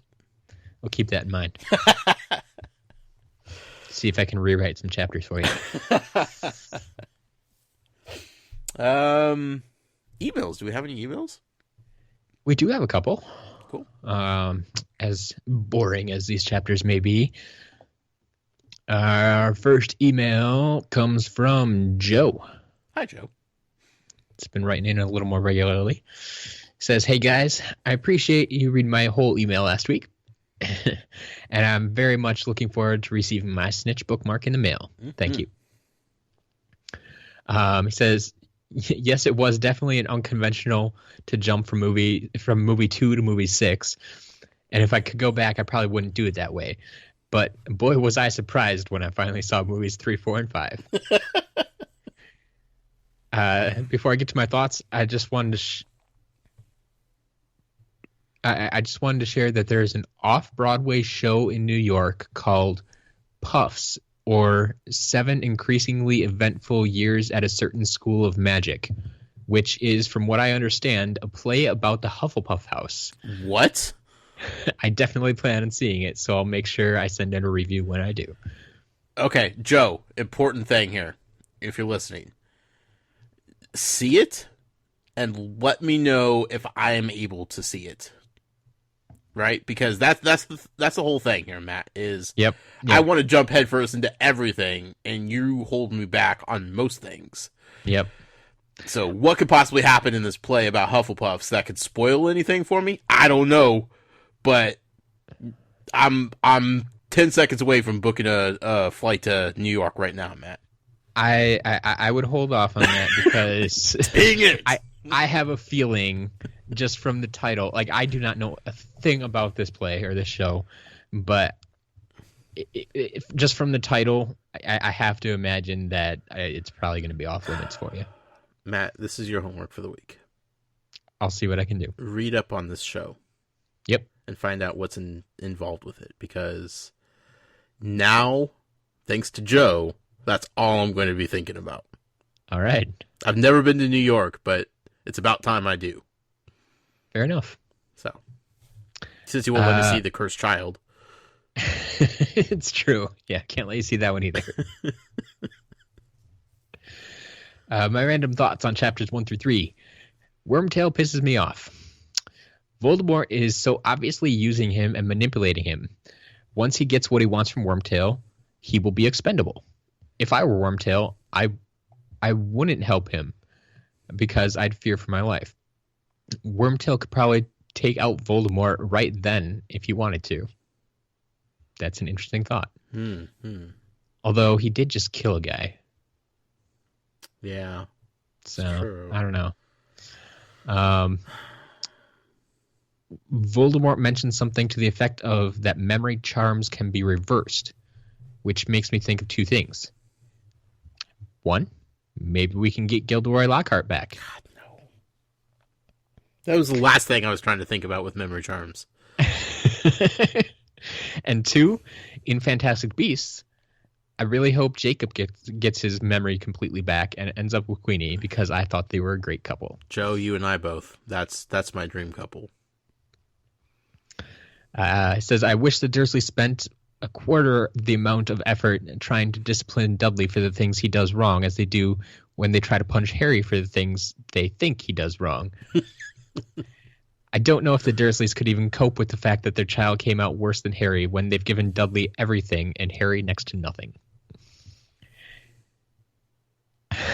I wish we could hear what was going on in Hedwig's brain as Pig was flying around like a 3-year-old on a sugar high. That'll be a funny dynamic between those two if they continue to have interactions throughout the book. What if someone rewrote the Harry Potter series from the eyes of Hedwig? Because you know she has some stories. Yeah, she's seen some things. Has some thoughts. Uh-huh. Yeah. I feel like it might not be family friendly. Sure. I feel like Hedwig could could toss around some choice language. He says, finally, in regards to Hermione's parents, I don't care how special the event is. I would never let my 14-year-old daughter sleep over at her 14-year-old male friend's house for multiple nights. Not going to happen. Yeah, that is a little bit weird. I mean, it is Hermione, right? And like we do trust Hermione pretty well. Yeah. But I mean that is a good point. That I mean, yeah, she's friends with Ron and then Harry when he gets there, but I kind of figure, she can hang out with Ginny too. She'll be there. Yeah. And Mrs. Weasley not going to let anything happen. No, heck no. So, yeah. I feel like there's like a mutual understanding of like, yeah, they're 14, and they're changing. They're growing into young adults here. But at the same time, like, they could still have a strictly platonic friendship, for the time being. Like they could still be on their best behavior. Yep. Like you said, she's still Hermione. Yep. She'd much rather have a good book. Right. Yeah. Yeah. That's true. So that's it from Joe. Mm-hmm. Oh! I was thinking the whole Wormtail thing. He's clearly in it because he's excited about the He's not worried about like him being expendable. He's hoping to reap the benefits of this master plan coming to fruition. Yeah. Like we said, Wormtail always likes big friends, and he finds the biggest friend he can make and sticks with him. Yep. He thinks he's choosing the winning side right now. Yep. So we'll see. Our next email is from Mel. Hi, Mel. It says, "Hey, Josh and Matt. First things first, I will stand by my defense of Slytherin. As a Gryffindor, I am rather stubborn, and I have a good friend who I've encouraged to listen to this podcast, who is a Slytherin. That's unfortunate. I vow to helpfully point out the good Slytherins as we meet them." Okay, there's one on the scoreboard. I trust Mel's opinion here. So now we're on to book 4. In my opinion, one of the best openings of the Harry Potter books. Mm. And you were right, Josh. Wormtail is back. Mm-hmm. I find this opening particularly interesting because it's not focused on Harry. It is far darker than we've seen before in the books, and we dive straight back into the world. Even as we move to the second chapter, we don't have the same grinding reintroduction. Rowling is a lot smoother at reminding us what has previously happened. Yeah, well, she's more abbreviated. Sure. She was able to condense it into one short chapter instead of like the course of like 2 or 3 chapters.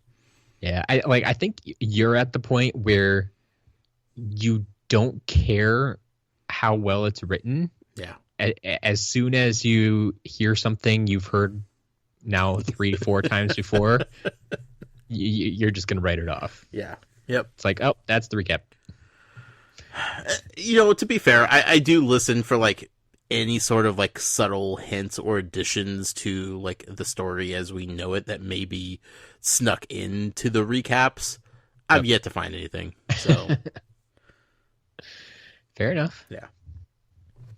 She says, "It's also good to see Harry has a parental figure in Sirius. Mm-hmm. The relationship always warms my heart because he's exactly what Harry needs, especially when his mere existence is enough to keep Uncle Vernon in check." Yeah. Now that I'm reading with you, my respect for your self-control has grown. After reading the first 3 chapters, I just wanted to flip the page and keep reading. Even though I know exactly what happens next, even though I have read it 1,000 times, it was so hard to stop. I can't imagine what it's like for you, Josh. I don't even know what the next chapter is called. That's how much self-restraint I have. It's probably a good thing. Yeah, probably. Because as we've gone through some of these chapters, they start to give away things. Oh, sure. Yeah, totally. Especially if you have a week to think about it. It's a long week, Matt. Yeah. She says, I'm interested to hear your developing theories as we delve into this book. Mm. Until next week. And let's see. Got a quick one here from Rihanna. Hi, Rihanna. Says, just curious if either of you in real life have ever seen a loose floorboard that you can lift up and store things under. This is in so many books and movies, and growing up, I'd always been jealous that so many kids have this nifty little hidey hole. Have you ever actually seen something like that? No. Like, floorboards don't just, like, pop up that easily. Yeah. I mean, at least not like in modern houses. Like, you would need a really old house with a really old wooden floor. Yeah. To really get that to work, I think. Because that's the thing. Most floors have subfloors. So you pull up the board and there's still a solid surface underneath it. Like, rarely, unless it's like a super old house, would you pull up a floorboard and have a cavity underneath it to which you could store stuff. Yep.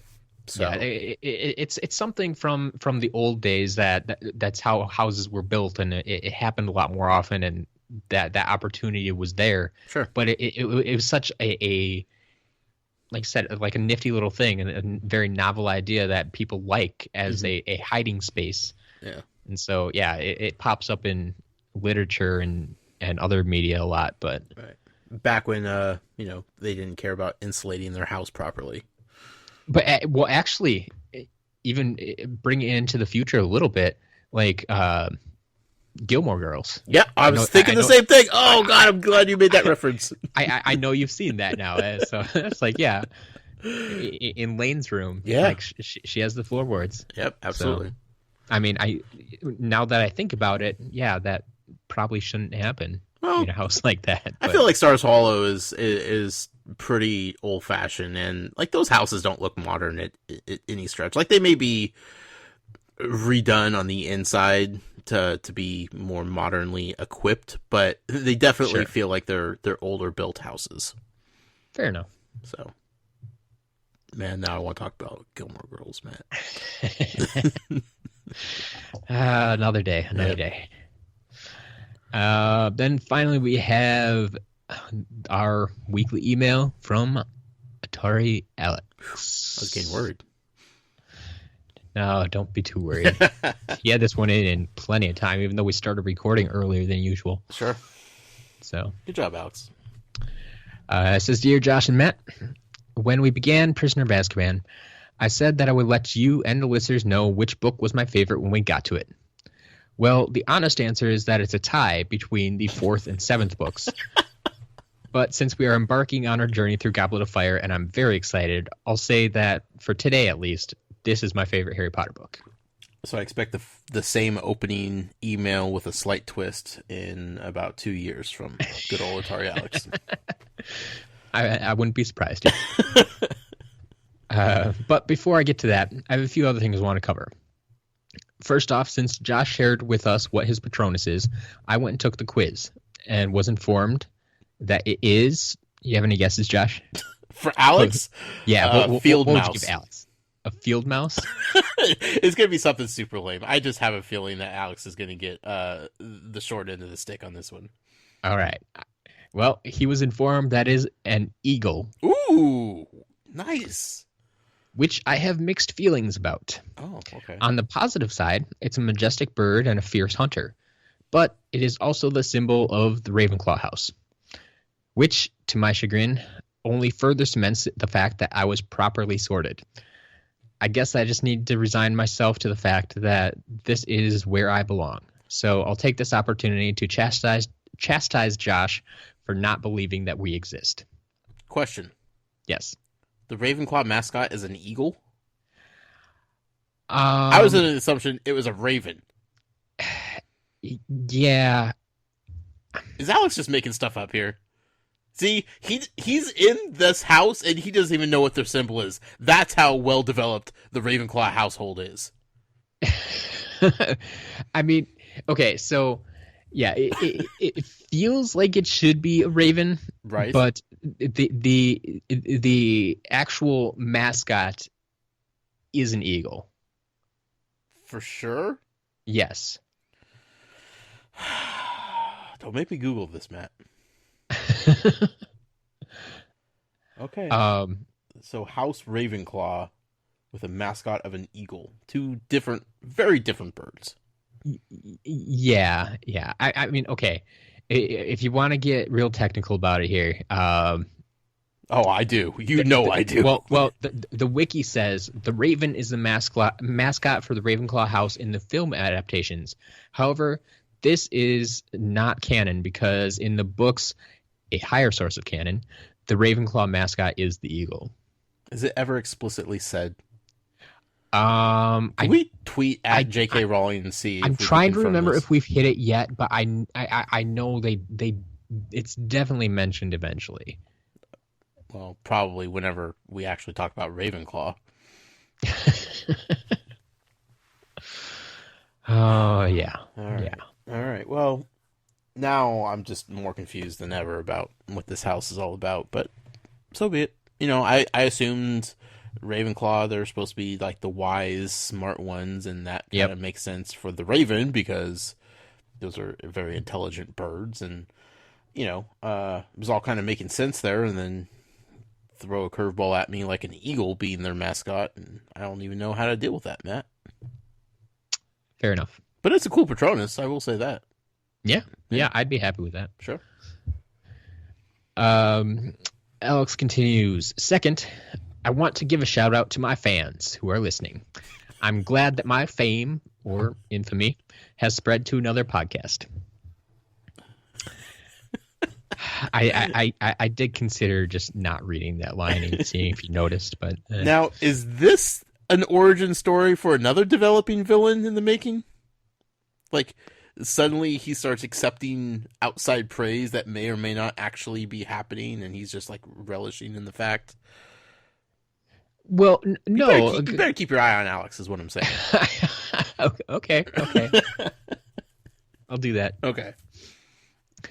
Finally, in regards to Cedric Diggory's actor, I will be the first to acknowledge that his role in the third movie is incredibly small. In fact, the actor isn't even credited according to IMDb. This does not change the fact that Goblet of Fire, the book, came out almost 4 whole years before the third movie. So the filmmakers certainly would have known that Cedric would be appearing in the film adaptation. And if they had the same dedication and attention to detail as the fans want, they would have been consistent with their actors. So yeah, that like we kind of touched on that. Right. Like, it's one of those little details that the more I watch things, the more it's going to bother me. But in reality, yeah, like I said, they didn't name him in the movie. They didn't credit him in the movie. So sure. Fine. But yeah, we noticed. We noticed. We know. Like them trying to sneak a new Dumbledore past us. It worked for you. Anywho, on to the good stuff. I actually have a funny story about the beginning of this book. Once upon a time, much like Josh, I too disliked the Harry Potter series. I couldn't tell you the reason why, but I was tired of hearing people talk about it. Then, when I was in 3rd grade, I was more or less forced to read The Philosopher's Stone. So I borrowed it from my teacher, and my life was changed. Basically, as soon as I began reading, I fell in love with the world that J.K. Rowling had created, and I soaked up every word she wrote. I quickly devoured the first and second books and was eagerly ready to move on to Prisoner of Azkaban. Much to my dismay, my teacher either didn't have it or had already loaned it to another student. I was so impatient and eager to find out what happened next that I couldn't even wait until school let out for my mom to take me to the bookstore. So I grabbed Goblet of Fire off the shelf and dove in. Whoops. I got to the end of the second chapter, and all I could think was, who the heck is Sirius? Nevertheless, I persevered and finished the book, then went back to the third book to fill in the holes. I love this story because it always reminds me of how truly special the Harry Potter series is and the effect it has on people. So we just yelled at someone last week for jumping from the second movie to the sixth movie, and now we have Atari Alex here, super fan, reading books 1, 2, and then 4. Right. Which normally would be, like, if you had skipped, like, the second book and picked up at the third book, you probably could have been okay, right? Yeah, like, it's a self-contained story. Yeah. More or less. Sirius Black, I have a hunch, is an important player in this entire scheme. And that's a giant unknown, big old question mark without reading that third book. I don't know how much he's actually in this book. I'm just saying. Yeah, but like you said, he gets to like the end of the second chapter and they mention Sirius, and it's like, yeah, you don't have the entire backstory of he was this notorious criminal and now he's Harry's godfather and he's actually innocent. And say hi to Buckbeak. Who the heck is Buckbeak? Yep. Oh, Alex.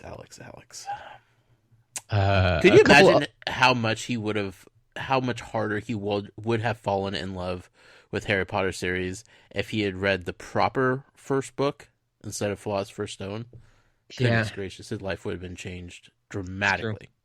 It's true. Poor Alex. I don't know where did you go to school in London? Your teacher had the Philosopher's Stone? I don't know. I think he's just trying to goof on us, and I'm sure he is. But... yeah. Still. A couple other little things about the first few chapters. Harry's reference to the PlayStation was super unexpected and really threw me off. Mm-hmm. As Harry enters the wizarding world, we get so few things grounded in reality like that, and I was taken out of the story for a brief moment. I also thought it was funny that Harry expected Sirius to know what a computer was. Not only is he a wizard who generally doesn't know about such things, but he had also been incarcerated since the early 80s and was probably not keeping up with the evolution of technology. It's a good point. Well, we don't know what the Dementors were doing in Azkaban when they're just on their breaks or whatever. Do you really see a Dementor using a computer? I mean, the way the internet is, Matt, like I feel like the internet is full of Dementors, so just saying. Lastly, I love the scene where Uncle Vernon confronts Harry about the letter. His cheeky response of, "So what?" still cracks me up, and I think of that brief exchange more often than it probably should. I'm really excited to get into this book with everyone. It's going to be a long haul and will require constant vigilance, but I'm up to the task. If anyone could be up to the task, Alex, I'm sure it's you, Mr. Eagle Claw House. Yep. Matt? Yes. That was a heck of a show, my friend. It was. It was a great start to the fourth book in the series, Harry Potter and the Goblet of Fire.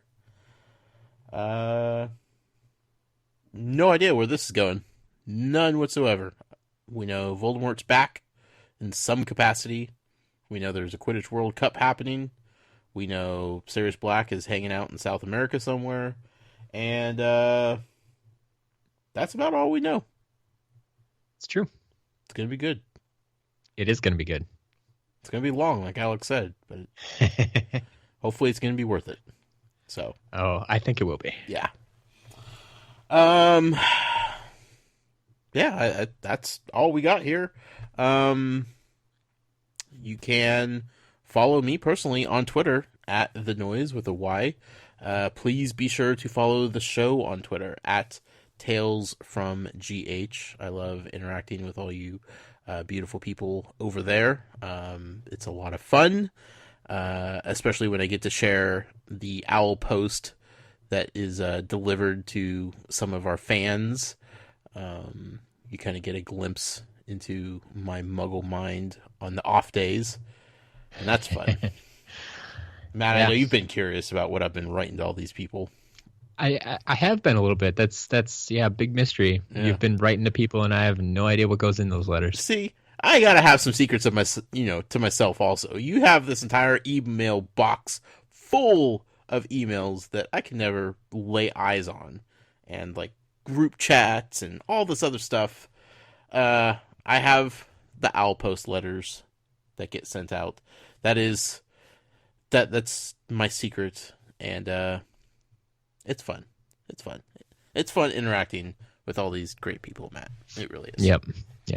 And then to get the owl post or the group chat or any of the other awesome bonuses that so many of you have already signed up for, all of that goes into allowing us to do great giveaways like the one we have currently going on, which I'll let Matt remind you about. But all of that is done through Patreon, which you could support us on, which goes back to the community, to you guys, and that is over at patreon.com/Tales from Godric's Hollow. Matt, give your spiel, please. Well, I want to give a quick shout out to Michael Lenzo, who just gave us a Patreon pledge about 15 minutes ago. It's like he was listening to us talk. Yeah. So thank you, Michael. He's going to be heavily involved with our Patreon stuff next month. So awesome.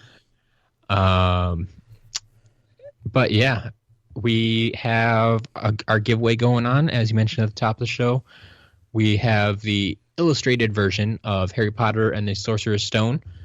Once again, go to iTunes, leave a rating and review, take a screenshot right before you hit the submit button, and send that screenshot to talesfromgodricshollow@gmail.com. That will be your entry. That is your official entry into all of this giveaway and many future giveaways. So get that done now, and you won't have to worry about it later.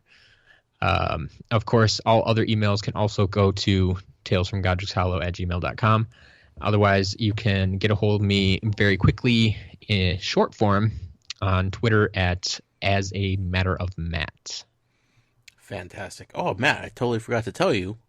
Yes? Guess what I got since the last time we talked? What's that? The illustrated version of Harry Potter and the Sorcerer's Stone. Well, how about that? Yeah, Val got it for me. She heard us talking about it last week, and she was like, you know what? It's about time he adds that to the collection. Yes. Yeah, it's a beautiful book. Have you had a chance to look through it? Yeah, I'll flip through it. I would like to spend more time. Oh, yeah. There's a lot to look at. Yeah, it's kind of overwhelming, but it's so beautiful. It's awesome. Yeah, it is.